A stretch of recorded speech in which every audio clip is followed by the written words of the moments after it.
கடந்த 2025 செப்டம்பர் 27ஆம் தேதி கரூரில் நடைபெற்ற தமிழக வெற்றி கழகத்தின் தேர்தல் பிரச்சார கூட்டத்தில் ஏற்பட்ட கூட்ட நெரிசலில் 41 பேர் உயிரிழந்தனர். இந்த சம்பவம் நாடு முழுவதும் பெரும் அதிர்ச்சியை ஏற்படுத்தியது. இதையடுத்து சட்டமன்ற தேர்தலில் தவேக வெற்றி பெற்று விஜய் முதலமைச்சராக பதவியேற்ற நிலையில் கரூர் கூட்ட நெரிசலில் உயிரிழந்தவர்களின் குடும்ப உறுப்பினர்களுக்கு கருணை அடிப்படையில் அரசு வேலை வழங்கப்படும் என தமிழக அரசு அறிவித்தது.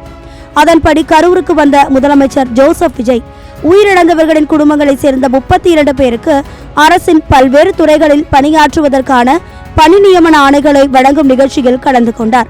அப்போது நிகழ்ச்சியில் பேசிய முதலமைச்சர் விஜய், அண்ணா பிறந்த நாள் அன்று தாய்மாமன் தங்க மோதிரம் திட்டம் அமல்படுத்தப்படும். தீய சக்தியை போல் ரீல் தாய்மாமன் அல்ல, நான் ரியல் தாய்மாமன். பேசுங்க பேசுங்க என்கிறார்கள், பேசினால் எழுந்து ஓடுகிறார்கள். பேசுவதற்கு முன் கதவை மூடி வைத்துவிட்டு பேச வேண்டும் போல இருக்கிறது. 5 நிமிடம் நான் பேசியதற்கே கொளத்தூரில் கொத்து பரோட்டா போட்டுவிட்டார்கள். டாக்லெஸ் ஒர்க் மோர் என்பதை எனது கொள்கை. தொகுதி மறுவரையறையை தமிழகம் ஒருபோதும் ஏற்றுக்கொள்ளாது என்றார்.